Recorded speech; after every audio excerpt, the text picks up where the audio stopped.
سيد القوم والثقلين والفريقين بالأرض ومن عجمي يا رب بالمصطفى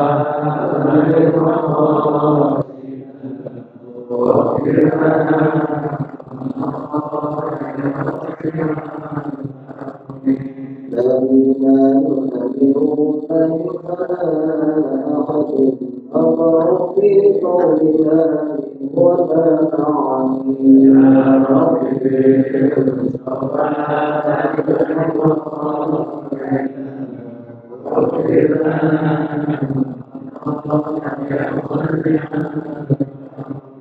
هو الحبيب الذي قد سماه بكل قول من الأهوال مقاحين يا رب بالمصطفى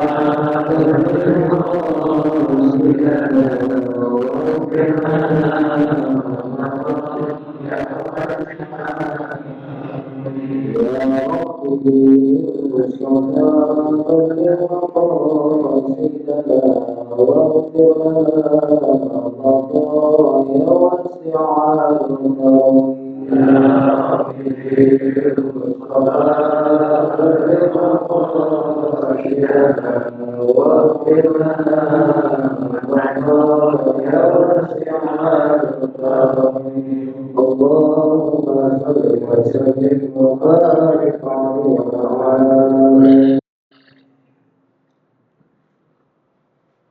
Assalamualaikum warahmatullahi wabarakatuh.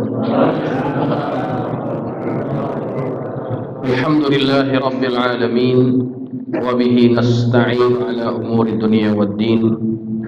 Wassalatu wassalamu ala asyrafil mursalin sayyidina Muhammadin wa ala alihi wa ashabihi ajma'in. Subhanaka la ilma lana illa ma 'allamtana innaka antal alimul hakim. Rabbi shrah li sadri wa yassir li amri wahlul 'uqdatam min lisani yafqahu qawli amma ba'du. Fa inna asdaqal hadithi kitabullah ta'ala wa khairal hadi hadi Muhammad sallallahu alaihi wasallam. Wa syarrul umuri muhdatsatuha wa kullu muhdatsatin bid'ah. Wa kullu bid'atin dhalalah wa kullu dhalalatin finnar. Hadirin hadirat jamaah Masjid Jami Al-Ma'sum yang dirahmati Allah, alhamdulillah kita panjatkan syukur hadirat Allah Ta'ala yang mengaruniakan kita taufiknya sehingga kita bisa hadir di majlis yang mulia ini. Di Allah khairul biqa fil ardi, tempat terbaik yang ada di muka bumi, yaitu rumahnya Allah, masjid-masjidnya. Mudah-mudahan kita yang berada di majelis ini di tempat yang terbaik, di malam yang terbaik, yaitu malam Jumat, Allah senantiasa melimpahkan keberkahan yang banyak untuk kita sekalian. Dan mudah-mudahan Allah karuniakan kita ilmu yang bermanfaat. Kita pulang ke rumah, keluar dari majlis ini, Allah mengampuni dosa-dosa kita. Amin ya rabbal alamin.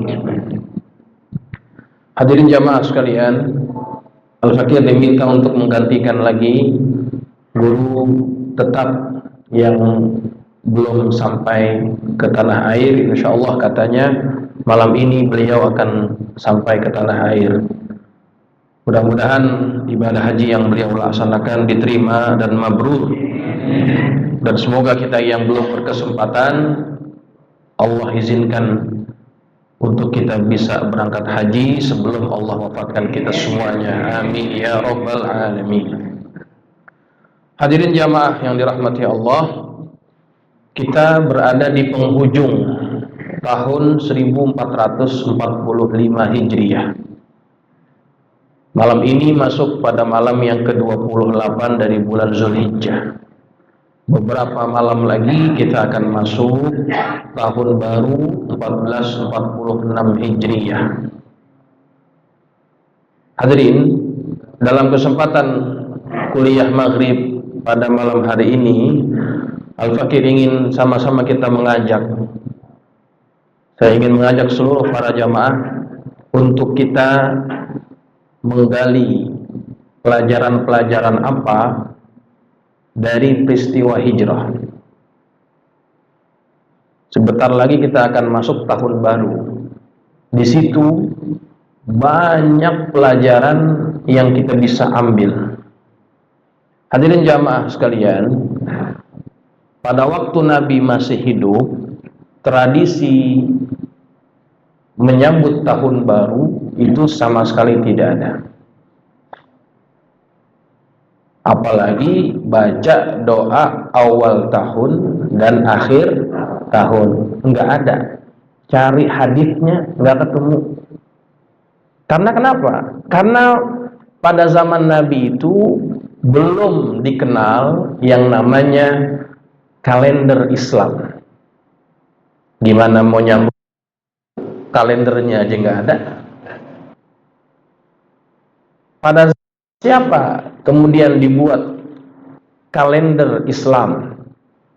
Bukan pada zaman Nabi, bukan pada zaman Sayyidina Abu Bakar jadi khalifah, tapi itu dilakukan pada zaman Sayyidina Umar Ibnul Khattab ketika beliau menjadi khalifah.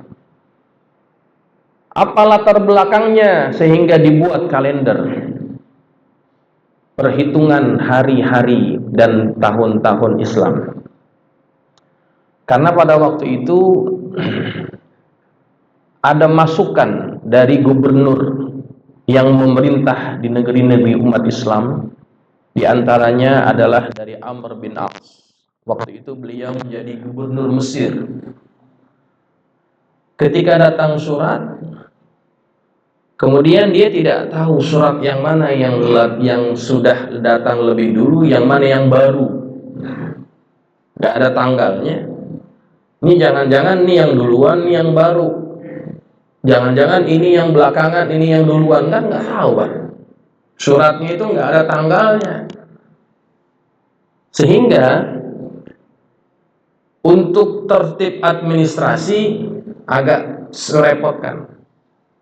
Jangan-jangan perintah yang sudah dilaksanakan, ya, kemudian datang surat yang baru jadi keliru, gitu kira-kira. Ini mana arahan yang terbaru, gitu kira-kira. Ditambah lagi ketika mereka melakukan korespondensi, mengirim surat ke negeri-negeri yang bukan Islam, di antaranya ke negeri Romawi, negeri Rom. Mereka sudah mengenal istilah kalender yang dikenal dengan kalender Masihi. Jadi mereka tuh biasa menulis surat ada tanggalnya. Ketika dapat surat dari kaum muslimin nggak ada tanggalnya, begitu. Itu jadi agak menyusahkan, merepotkan dari segi administrasi. Akhirnya dibuatlah atau diberikan masukan agar kita ini umat Islam punya kalender sendiri. Diterima saran itu. Kemudian Sayyidina Umar memikirkan, kira-kira kita ngitungnya dari mana? Awal tahun Islam itu kita mulainya sejak kapan? Ada beberapa masukan. Yang pertama, sejak Nabi dilahirkan. Itu mulai. Sama seperti kalender Masihi, kan? Kalender Masihi itu dihitung sejak kapan? Sejak Nabi Isa dilahirkan. Nah, ada saranan begitu, dihitung sejak awal Nabi dilahirkan. Yang kedua, ketika Nabi diangkat menjadi Rasul, mulai di situ kita mulai perhitungannya. Kemudian saran yang ketiga, dimulai dari sejak peristiwa hijrah. Jadi ada beberapa pendapat.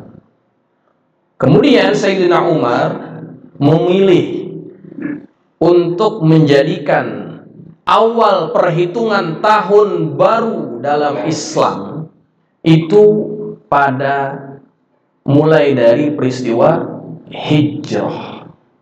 Kenapa? Alasannya apa? Karena menurut Sayyidina Umar, peristiwa kelahiran Nabi itu memang satu nikmat yang besar bagi kita. Tapi pelajaran yang bisa diambil dari kelahiran Nabi tidak banyak. Itu hanya untuk khususiat Nabi.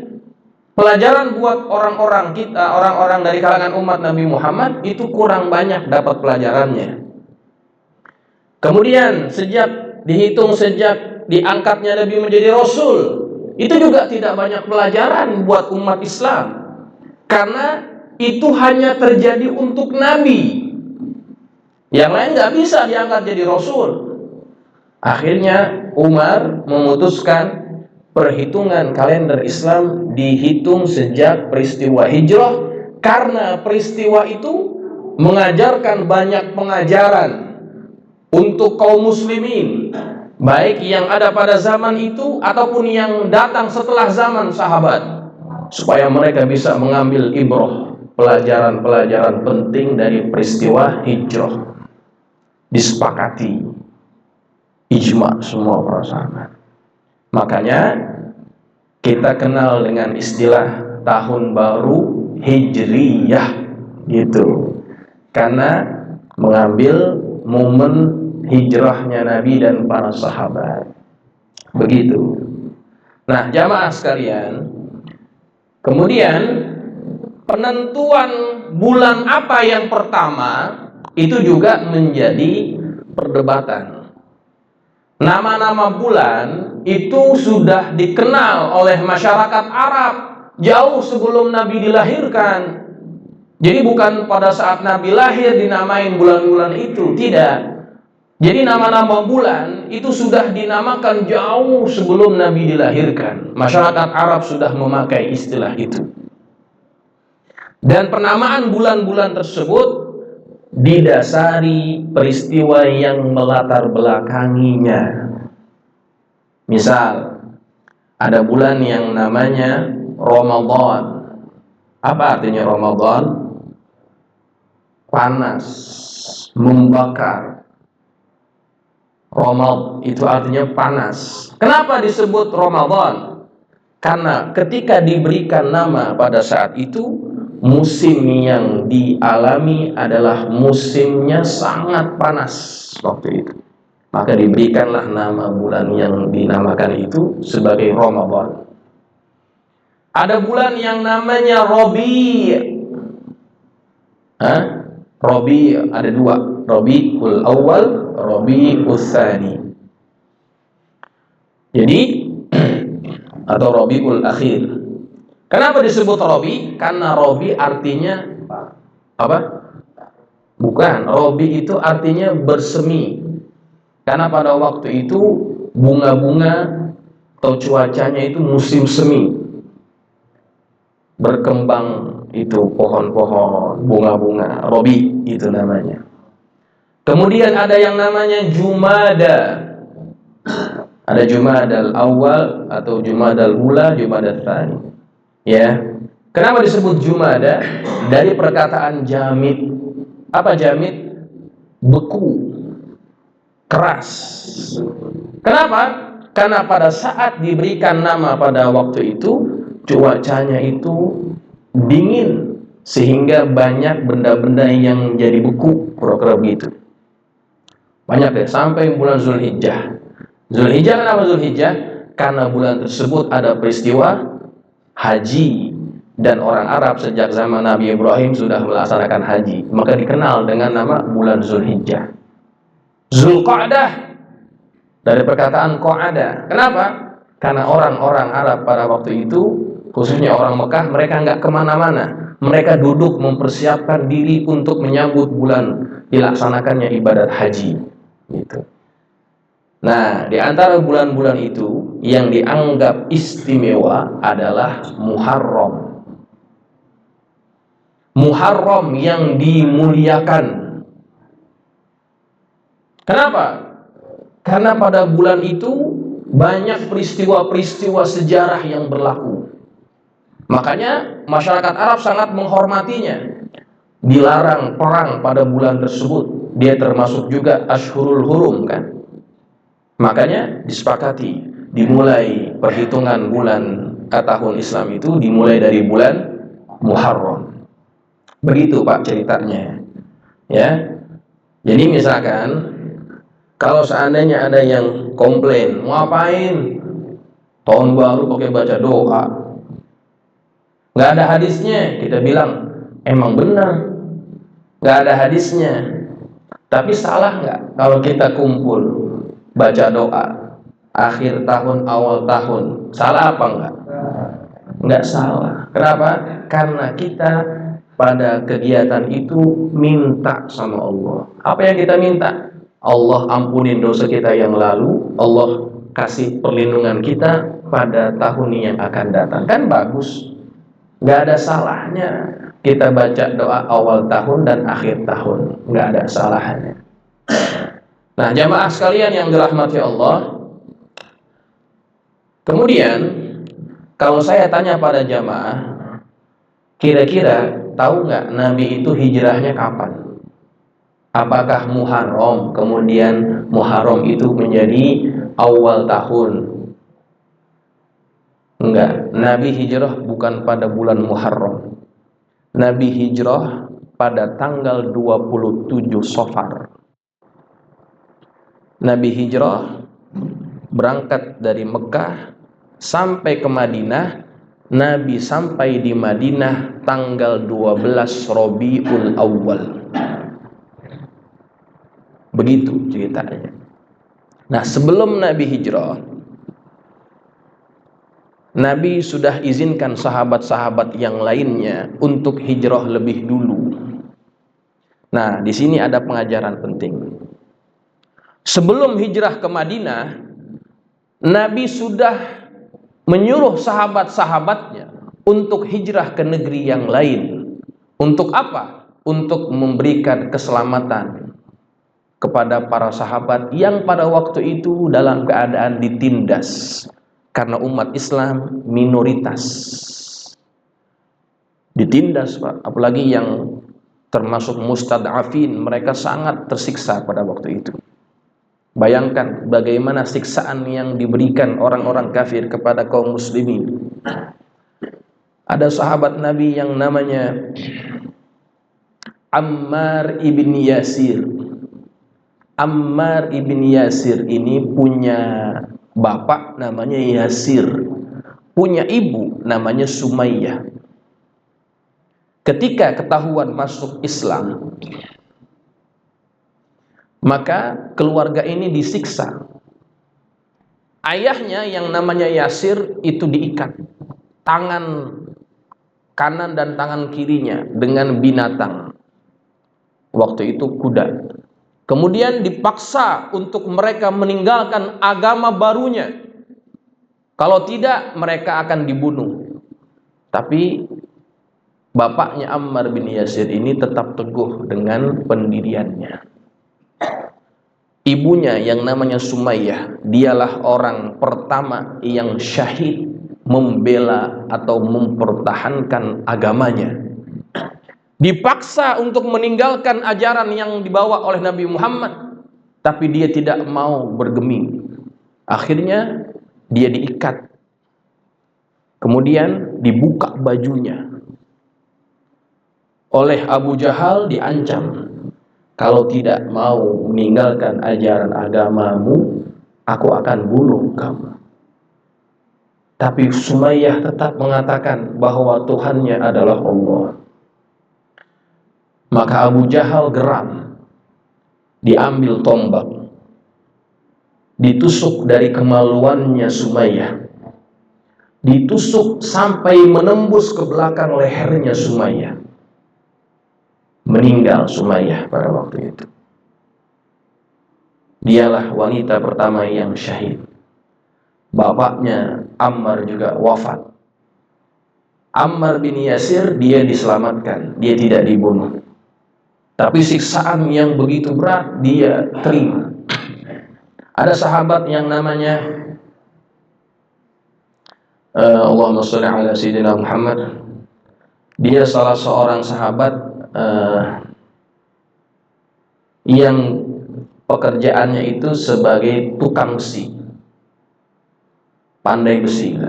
Jadi ketika dia masuk Islam, majikannya tahu, akhirnya disiksa. Dengan cara apa? Diambil besi yang merah, ya, kemudian diikat tangannya ini sahabat. Diancam, kalau kamu tidak mau kembali kepada agamamu yang lama, aku akan siksa dengan siksaan seperti ini. Dia tidak mau juga mengikuti arahan dari majikannya. Kemudian besi yang merah itu, Pak, ditaruh di kepalanya, ditempelin, menjerit ini sahabat. Tapi dia tetap teguh dengan pendiriannya. Kemudian setelah itu dia ketemu dengan sahabat-sahabat Nabi yang lain yang juga disiksa. Dia ajak, diantaranya adalah Suhaib Umi. Kemudian ada sahabatnya yang namanya Bilal bin Abi Rabah. Diajak ketemu Nabi.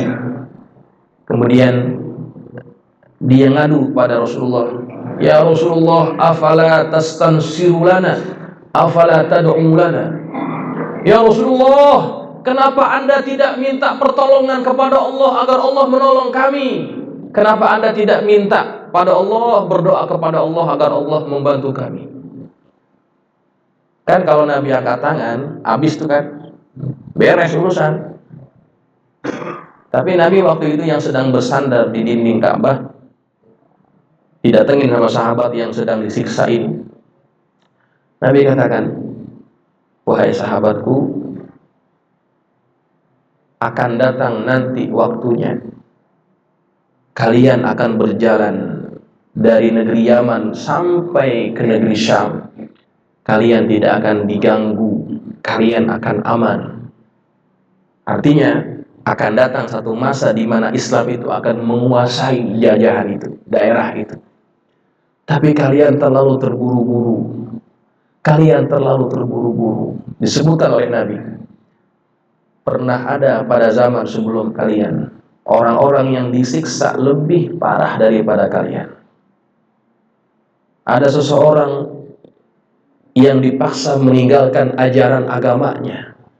Kemudian dia teguh memegang ajaran agama yang dianutnya, beriman kepada Allah. Kemudian dia disiksa. Didatangkan satu gergaji besar, kemudian diletakkan gergaji itu di tengah-tengah kepalanya. Kemudian gergaji itu digerakkan oleh dua orang sehingga tubuh badan orang tersebut terbelah menjadi dua.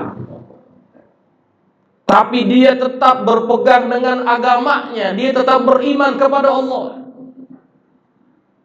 Kemudian ada lagi yang satu, dia dipaksa meninggalkan ajaran agamanya, tapi dia tetap teguh beriman kepada Allah. Kemudian ditidurkan dia di atas tempat tidur, didatangkan sikat dari besi, diletakkan sikat itu di atas badannya, di atas punggungnya. Kemudian sikat dari besi itu digarukkan di atas punggungnya sehingga tercabut kulit dengan dagingnya dan dari tulangnya terpisah semuanya. Kemudian mereka mati dalam keadaan mempertahankan keimanan. Nabi begitu ngasih tahu kepada sahabat. Artinya mereka diminta untuk bertahan dengan ujian hidup. Sebab Allah Subhanahu wa ta'ala menyebutkan di dalam Quran, ahasiban nasu ay yaqulu amanna wa hum la yuftanun. Apakah manusia menyangka ketika mereka sudah berkata Tuhan kami adalah Allah, kemudian mereka tidak diuji? Nah, ketika mereka mengakui Tuhan mereka adalah Allah, mereka akan diuji oleh Allah. Untuk apa ujian itu?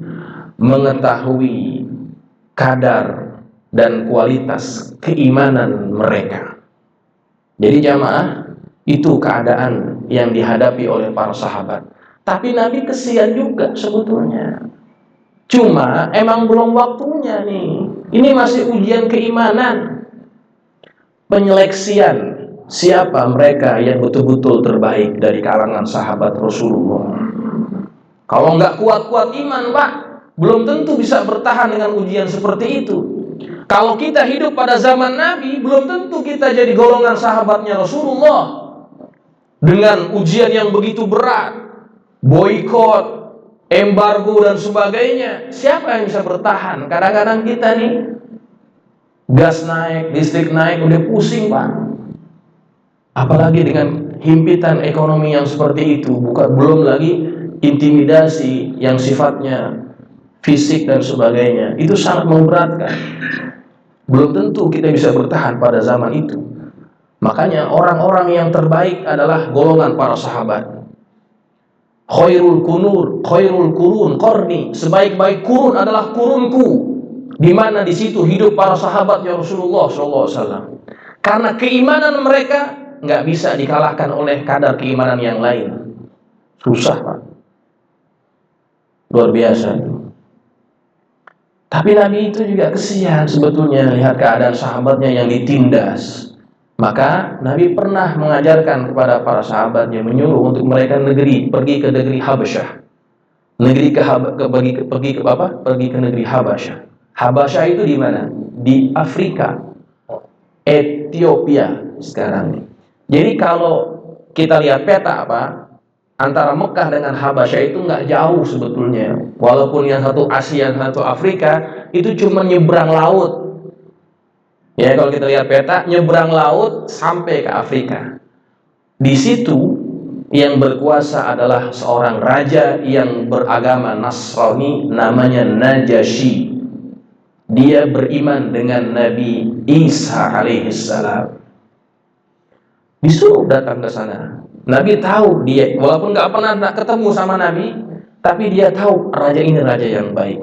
Disuruh untuk mereka hijrah.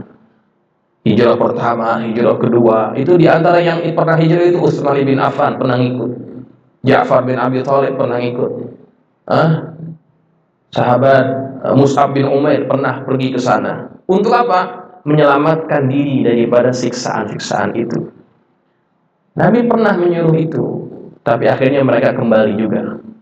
Kembali karena ada upaya dari orang-orang Mekah mempengaruhi penguasa Habasyah agar mengusir kaum muslimin dari sana. Maka mereka pulang ke negerinya, kembali ke Mekah.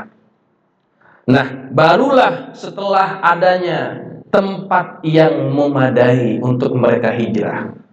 Tempat itu namanya apa? Namanya Yathrib. Jadi sebelum mereka hijrah, ini orang-orang Yathrib ini ada yang sudah dengar tentang Nabi. Datang nih 12 orang yang pertama. Mereka menyatakan keislamannya kepada Rasulullah. Dibuatlah Bai'atul Aqobah, perjanjian Aqobah yang pertama. Mereka ini 12 orang termasuk pemimpin-pemimpin kota Yathrib. Dan mereka berjanji akan mengajak lagi lebih ramai penduduk Madinah untuk masuk Islam. Maka pada saat yang keduanya, pada waktu yang kedua, diajak lagi datang lebih kira-kira 73 orang utusan daripada Madinah, laki dan perempuan, datang ke Mekah. Mereka menyatakan keislamannya di hadapan Rasulullah. Dibuatlah Bai'atul Aqobah yang kedua. Dan mereka berkomitmen, ya Rasulullah, kalau di Mekah kamu tidak mendapatkan perlindungan dan keamanan, maka pindahlah ke negeri kami. Kami akan menyambut Anda dengan hangat, dengan penuh kesukaan. Jadi sudah ada jaminan bahwa ada tempat untuk mereka berhijrah. Karena Pak, sewaktu Nabi berada di Mekah, 13 tahun Nabi tinggal di Mekah, berdakwah maksudnya, baik secara sembunyi ataupun terang-terangan, yang masuk Islam gak banyak. Berapa kira-kira? Gak lebih daripada 300 lebih. Kita kira gak sampai 400, apalagi 500, gak jauh. 300-an yang masuk Islam. Bayangin, 13 tahun dakwah cuma segitu yang masuk Islam. Nabi menganggap ini sesuatu yang sudah pada tahap yang maksimal. Kita nggak bisa mengembangkan dakwah. Kenapa? Karena Nabi di Mekah minoritas, tidak pegang kekuasaan, tidak punya lokasi ataupun daerah teritorial yang menjadi kekuasaannya. Susah. Maka ketika ada pihak yang menawarkan tempat, maka Nabi terima tawaran itu. Maka diutuslah sahabat-sahabatnya untuk hijrah lebih dulu. Tapi mereka hijrahnya ini nggak berani terang-terangan, Pak. Kenapa? Kalau diketahui mereka hijrah, itu dihalang, nggak boleh pergi. Itu diantaranya buktinya adalah terpisahnya Abu Salamah dengan Ummu Salamah. Ya, jadi Ummu Salamah kan nanti jadi istrinya Nabi itu. Ummu Salamah punya suami namanya Abu Salamah. Dia punya anak namanya siapa? Salamah. Namanya Ummu Salamah. Abu Salamah berarti anaknya Salamah. Susah amat jawabnya. Jadi suaminya ini masuk Islam, bininya masuk Islam. Mereka mau hijrah, ketahuan sama keluarganya. Jadi kan mereka kan orang Arab itu suku-suku aja ya, kabilah-kabilahnya itu sangat kuat sekali. Waktu itu ketika Abu Salamah mau ngajak anak bininya pergi ke Madinah untuk hijrah, ditahan nih sama keluarga bininya. Kata keluarga bininya, Abu Salamah, kalau ente mau hijrah, hijrah sendirian. Bini ente keluarga kami, jangan dibawa-bawa. Wah, akhirnya dipisahkan, Pak. Abu Salamah dia tetap ingin hijrah, walaupun terpisah dengan istrinya. Terpisah, pergi lakinya pergi ke Madinah. Nah, kemudian keluarganya Abu Salamah mereka nuntut, sama keluarganya ini nih, keluarganya bininya, kalau kamu ingin mempertahankan istrinya Abu Salamah karena berasal daripada suku kaum kamu, tapi itu anak keluarga kami. Kan kalau di Arab itu bin itu ngikut bapak kan. Ini anaknya kembaliin sama kita, biar kita yang rawat. Terpisah, Pak. Bapaknya ke Madinah, ibunya ditahan sama keluarganya, anaknya diambil sama keluarga bapaknya. Terpisah. Waduh, sedih tuh. Ummu Salamah tiap hari datang ke padang pasir nangis. Tuh, bayangin. Jadi, keadaan itu terjadi oleh para sahabat. Mereka mau hijrah bukan sesuatu yang gampang, Pak. Dihadapkan dengan keadaan yang serba sulit. Terancam, terpisah dengan keluarganya, apalagi dengan harta bendanya. Ada beberapa orang sahabat yang gak berani bawa harta benda. Kenapa? Takut ketahuan. Akhirnya mereka berhijrah dengan secara senyap-senyap. Tapi yang mereka bawa sebatas yang mereka mampu bawa. Yang lainnya ditinggal di Mekah. Asetnya, propertinya, harta bendanya yang banyak ditinggal di Mekah. Demi apa? Demi hijrah. Karena menuruti perintah Allah dan Rasulnya. Pengorbanan itu. Hanya hijrah itu bukan sesuatu yang mudah, susah. Meninggalkan aset, rumah, pindah ke negeri yang kita nggak kenal siapa di sana. Coba bayangin, kita nih rumah di Swadaya nih. Rumah udah enak, udah kita tingkatin. Disuruh hijrah, tinggalin semua tuh. Motor kita tinggal, mobil kita tinggal, rumah kita tinggal. Mampu nggak tuh kita? Berat, Pak.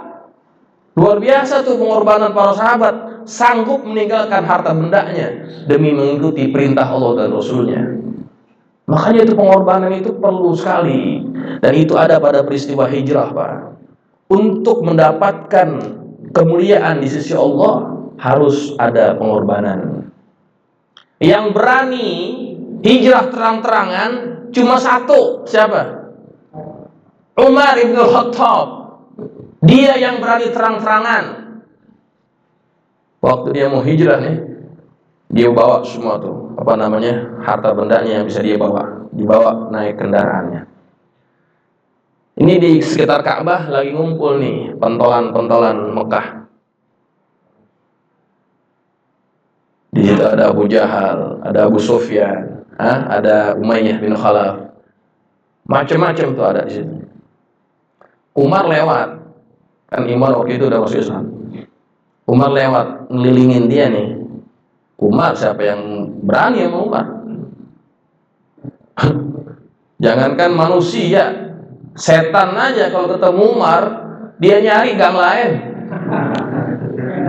Gak mau papasan sama Umar. Saking takutnya tuh setan sama Umar. Apalagi ini nih, pembesar-pembesar Quraisy ini. Diambil pedangnya. Siapa yang mau halangin saya? Cobain. Kalau kepengen jadi anaknya jadi yatim, bininya jadi janda, ibunya kehilangan anak, ayo adang saya di sini. Gak ada yang berani sama Umar. Umar badannya gede, tegap, gak ada takutnya. Akhirnya Umar itu hijrah melenggang tanpa ada yang berani menghalang. Ini yang mustad'afin semua ngikut di belakang Umar. Yang pada orang-orang susah nih pada ngikut di belakang Umar. Tuh, itu Umar hijrahnya begitu. Nah, tapi Nabi jamaah sekalian, Nabi itu ketika akan berhijrah dia nggak pakai pendekatan Umar. Kalau Nabi mau buat begitu, kira-kira bisa nggak? Bisa kan? Kira-kira ditolong Allah nggak kalau digangguin? Pasti ditolong. Nabi itu orangnya lebih kuat dari Umar, walaupun postur tubuhnya nggak sebesar dia. Tapi Nabi itu adalah manusia yang kekuatannya lebih dari manusia biasa. Nabi pernah diajak gulet, Pak, oleh orang yang paling kuat, Raja Gulet. Itu tukang gulet, Raja Gulet. Kalau kita WCW, apa namanya WCW? Apa WCW dulu apa namanya? Itu kan main-mainan yang begitu tuh. Itu kalah sama Nabi, Pak. Nggak berkutik. Nah, Nabi ketika hijrah, Nabi itu tunggu perintah dari Allah. Kemudian ketika perintah itu sudah datang, Nabi sudah bilang sama sama Abu Bakar, nanti kalau perintah itu sudah datang, kamu siap-siap temenin saya. Kemudian ketika sudah datang perintah itu, Abu Bakar itu udah nyiapin kuda, unta. Udah nyiapin unta, 2 untuk satu untuk dia, 1 untuk Rasulullah. Jadi ketika sudah datang perintah itu, Nabi datang ke rumah Bakar, ayo, tar malam kita pergi. Baik ya Rasulullah, saya sudah siapkan unta untuk Anda. Nabi nggak mau. Saya mau unta ini saya bayar. Enggak ya Rasulullah, saya udah kasih buat Anda. Enggak, saya mau pakai kalau saya beli. Akhirnya dibeli itu unta. Namanya Al-Qaswa. Itulah unta yang sangat cinta kepada baginda Rasulullah. Pergilah sahabat Abu Bakar ini dengan Rasulullah, tapi dia pesan sama sepupunya yang namanya Ali bin Abi, nanti kamu ketika saya berangkat, kamu gantikan tempat saya di tempat tidur saya. Pokoknya tidur di sini. Ini orang-orang Mekah nih, orang-orang Mekah udah siapin anak-anak muda yang kalau seandainya Nabi hijrah, mereka akan langsung bunuh. Jadi mereka ini bersiasat, Pak. Nabi itu kan orang Quraisy, Bani Hashim. Jadi kabilah-kabilah di Arab itu sangat kental kesukuannya. Jadi kalau ada orang yang membunuh, maka bukan hanya keluarga dekatnya, satu kabilah akan memerangi kabilah yang membunuh itu. Makanya nih Abu Jahal, dia ini dan konco-konconya mereka nih bermusyawarah. Gimana nih caranya biar nanti kalau Muhammad kita bunuh, keluarga besarnya nggak nuntut kita. Akhirnya udah utus, setiap kabilah utus pemudanya. Jadi seandainya Muhammad itu terbunuh, dia nggak bisa nuntut kita, karena akan berhadapan dengan kabilah-kabilah yang banyak ini. Semua kabilah ngutus tuh orang-orang terbaik untuk jaga rumah Nabi. Udah siap, Pak. Udah siap jadi tukang jagalnya tuh. Cuma Nabi tenang sekali. Nabi ketika datang perintah itu, Nabi dibantu oleh Allah. Siapa namanya? Pemuda-pemuda yang menjaga rumah Nabi ini ditidurkan oleh Allah. Ketika itu Nabi membaca ayat dari surah Yasin. Apa punya ayat? Hah? Ada yang tahu nggak? Waja'alna min baini aydihim saddan wa min khalfihim saddan fa'aghshaynahum hum la yubsirun. Nabi sambil ngambil pasir ditabur di atas kepalanya. Itu maksudnya apa? Itu maksudnya adalah merendahkan mereka nih. Nih orang-orang yang hebat, tapi ternyata jaga rumah Nabi sampai ketiduran. Nabi sampai taruh pasir di atas kepalanya, nggak ada yang bangun. Ya enggak? Tuh waja'alna min baini aydihim saddan wa min khalfihim saddan fa'aghshaynahum fahum la yubsirun. Nggak melihat Pak mereka tuh. Tidur pules sampai pagi. Mereka baru bangun ketika matahari itu sinarnya sudah mereka rasakan di pipi-pipi mereka tuh. Baru bangun. Ketika bangun kelagapan. Nah, kita tidur semua. Coba lihat rumah Nabi. Oh, masih ada yang tidur tuh. Nabi masih gak kemana-mana. Ternyata yang tidur siapa? Yang tidur yang tidur Ali. Jamaah sekalian. Jadi jamaah itu pelajaran. Pada tiba-tiba ternyata di lubang tersebut ada binatang berbisanya. Dicatok gitu kakinya Abu Bakar. Nangis Abu Bakar tapi nggak bersuara. Nangis nggak bersuara. Kemudian tangisan itu jatuh ke pipinya Rasulullah yang waktu itu Nabi memang disuruh duduk di atas pangkuannya Abu Bakar. Jatuh, Pak. Jatuh. Nabi terbangun. Kenapa kamu wahai Abu Bakar? Ya Rasul, kakiku dihantuk.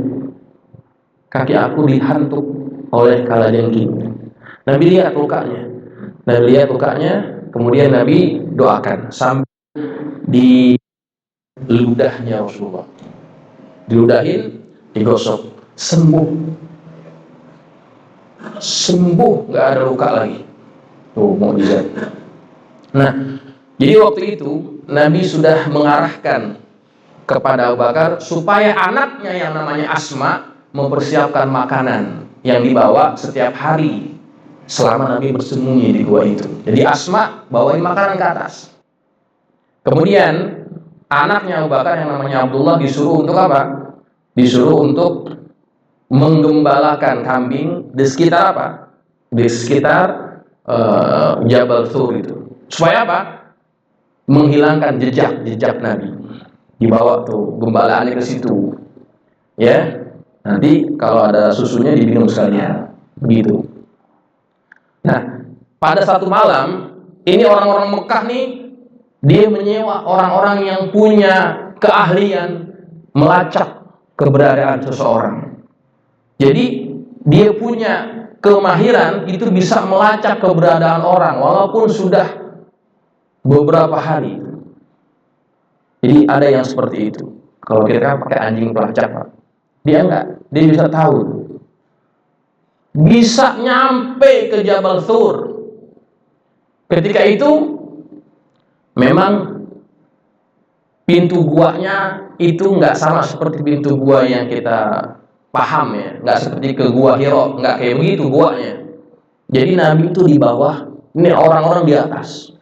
Tapi ada lubangnya.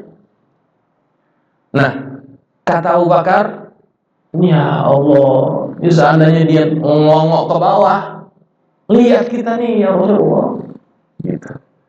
Kemudian itu diabadikan oleh Allah dalam Quran. Bapak-bapak bisa lihat kisah itu di dalam surah At-Taubah dengan penceritaan yang luar biasa. Illa tansuruhu faqad nasarahullah. Kalau kalian tidak mau membela Nabi Muhammad, maka Allah sungguh telah membela dia. Tuh, dimulai kisah tentang hijrah itu dengan perkataan kalau kamu nggak mau belain Nabi, nggak apa-apa. Nabi Allah yang bela. Itu mencetus kita nih supaya kita senantiasa berani berkorban untuk agama Nabi Muhammad. Tanpa ada kita, agama ini akan senantiasa dimenangkan oleh Allah. Tanpa ada kita, Allah pasti membela agama ini. Cuma yang rugi kita, Pak. Kita tidak punya saham dalam kejayaan agama ini kalau kita nggak menjadi orang yang membela agama ini. Agama Islam adalah agama yang sudah dijamin akan dibela, sudah pasti menang. Maka alangkah ruginya orang yang tidak mau membela sesuatu yang pasti menang, yaitu agama Islam. Allah cetuskan dengan perkara itu, illa tansuruh, kalau kamu nggak mau membela Nabi Muhammad, faqad nasarullah, Allah yang sudah bela dia. Idh akhrajahu alladhina kafaru thaniya ithnaini idh huma fil ghar idh yaqulu li sahibihi la tahzan innallaha ma'ana. Ketika dua orang ini dikeluarkan oleh kaumnya dan mereka itu pergi bersembunyi di dalam gua, idh yaqulu li sahibihi la tahzan, ketika yang salah satunya berkata kepada salah satu sahabatnya, la tahzan, jangan kamu bersedih. La tahzan, jangan kamu sedih. Ya. Innallaha ma'ana, Allah bersama kami, bersama kita. Jadi waktu itu Abu Bakar takut, Pak. Ya Allah, gimana nih ya Rasulullah, ketahuan dah kita, habis dah. Nabi tenangkan itu, la tahzan, innallaha ma'ana. Fa anzalallahu sakinatahu 'alaihi wa ayyadahu bi junudin lam tarawha. Wa ja'ala kalimatal ladzina kafaru sufla wa kalimatullahi al-'ulya wallahu 'azizun hakim. Allah menurunkan sakinah, ketenangan kepada Nabi Muhammad. Dan Allah perkuat Nabi Muhammad dengan pasukan yang tidak terlihat. Jadi nggak kelihatan itu yang membela Nabi Muhammad dari kalangan malaikatnya Allah. Ya, jadi dalam satu riwayat disebutkan ada binatang laba-laba tiba-tiba membuat sarang secara kilat, langsung buat sarang di pintu gua. Jadi ketika orang-orang ini yang ahli dalam penciuman, dia mudah curiga, ini ada di sini orang nih, Muhammad ada di sini. Kata yang lain, yang bener aja, kalau dia masuk pasti sarangnya hancur, gitu. Ini ada sarangnya nggak kenapa-napa, tapi menurut kami ada di sini, begitu. Nah, itu namanya wa ayyadahu bi junudin lam tarawha. Allah perkuat itu pasukan yang tidak kelihatan. Tiba-tiba ada sarang laba-laba, walaupun ada yang mengatakan ada burung yang bertelur di situ, tapi riwayat itu tidak sahih. Yang sahih adalah ada sarang yang tiba-tiba ada di pintu gua itu. Nah, jamaah sekalian, poinnya ini masih panjang sebetulnya, tapi udah isya. Nah, saya akhiri aja dah. Jadi pelajaran daripada bahagian ini,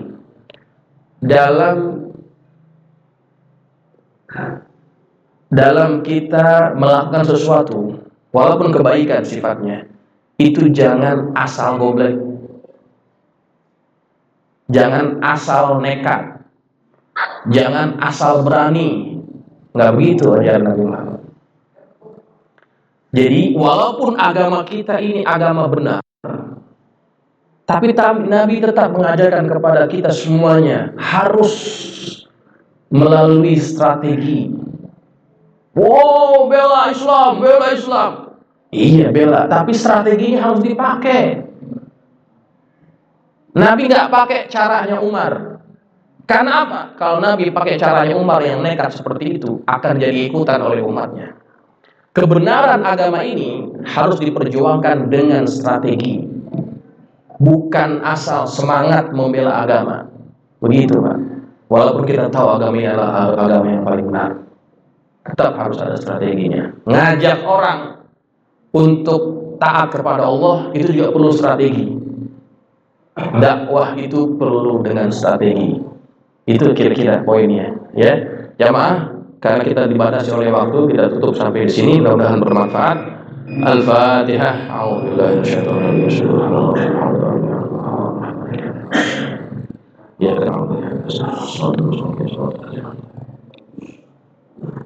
Bismillahirrahmanirrahim. Alhamdulillahirabbil alamin. Allahumma shalli ala sayyidina Muhammadin wa ala ali sayyidina Muhammad. Allahumma anfa'na bima 'allamtana wa 'allimna ma yanfa'una. Allahumma zidna wa la tanqusna wa akrimna wa la tuhinna wa'tina wa la tahrimna wa athirna wa la tu'thir 'alaina wa aghdina warḍ 'anna. Allahumma inna nas'aluka bihaqqi Fatimata wa abiha wa baliha wa ni'ta 'alaina wa 'ala auladina wa talamidina futuhal 'arifin. Faqihna wa iyyahum fid din warzuqna kamal al-ikhlas wal yaqin. Allahumma warzuqna fahman nabiyyin wa hifzal mursalin wa ilhamal malaikatil muqarrabin bi rahmatika ya arhamar rahimin. Allahumma shalli ala Allahumma ij'alna minal ladzina yastami'una al-qawla fayattabi'una ahsana. Sallallahu ala sayyidina Muhammadin wa ala alihi wa sahbihi wa sallam. Alhamdulillahi rabbil alamin. Wassalamu alaikum warahmatullahi wabarakatuh.